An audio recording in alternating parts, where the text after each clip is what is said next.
శాంతి సభలో జరుగుతున్నాయి. మరి అక్కడ జరిగింది మనం న్యూస్ పేపర్స్లో చూసాం. మరి ఆయన 2 బ్రాందీ షాపుల్లో ఆయన మద్యం కొనుక్కోవటం, దానికి ఫోన్పేలో ఇవ్వటం, అక్కడ వీడియోలో రికార్డ్ కాబట్టం, మరి ఆ బుల్లెట్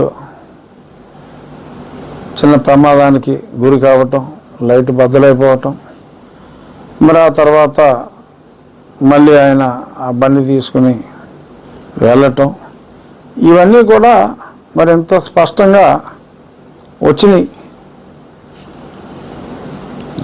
ఆయన ఒక పాస్టర్ కావచ్చు,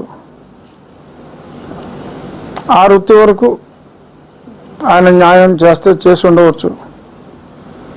బట్ మరణం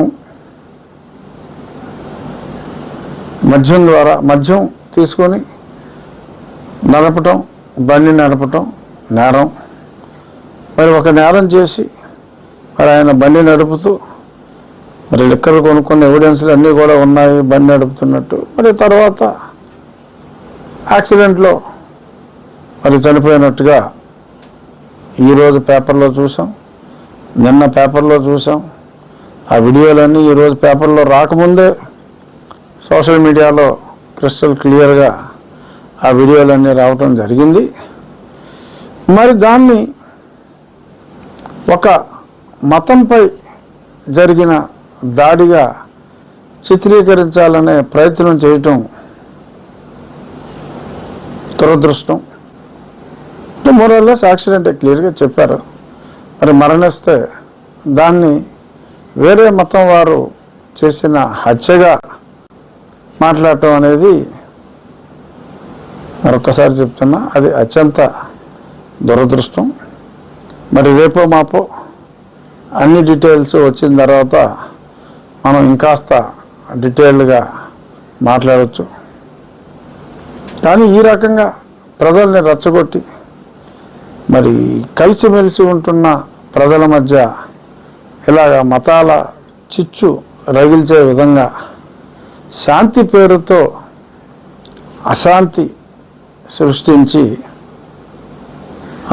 మౌనదీక్ష పేరుతో మరి ఇలాగా తీవ్ర నిరసనలు వ్యక్తం చేయటం అత్యంత బాధాకరం, అత్యంత దురదృష్టకరం. ఏది ఏమైనా పగడాల ప్రవీణ్ కుమార్ గారు ఎలా మరణించినా వారి ఆత్మకు శాంతి కలగాలని చెప్పి మా దేవుణ్ణి కూడా మనస్ఫూర్తిగా ప్రార్థిస్తూ వారికి మంచి లోక ప్రాప్తి జరగాలి అని చెప్పి మంచి మనసుతో వేడుకుంటున్నాను. ఇష్యూని మరింత లాగకుండా ఆయన ఆత్మశాంతి కోసం ప్రార్థిద్దాం. ఎందుకంటే యాక్సిడెంట్లో చనిపోయినా మరి బాధాకరమైన సంఘటనే. మరి దేవుడు చేసిన ఈ సంఘటనకి, అంటే యాక్సిడెంట్ అనేది ఎవరో కావాలని చేసుకోడు కదా. ఎస్, మరి ఆ సంఘటనకి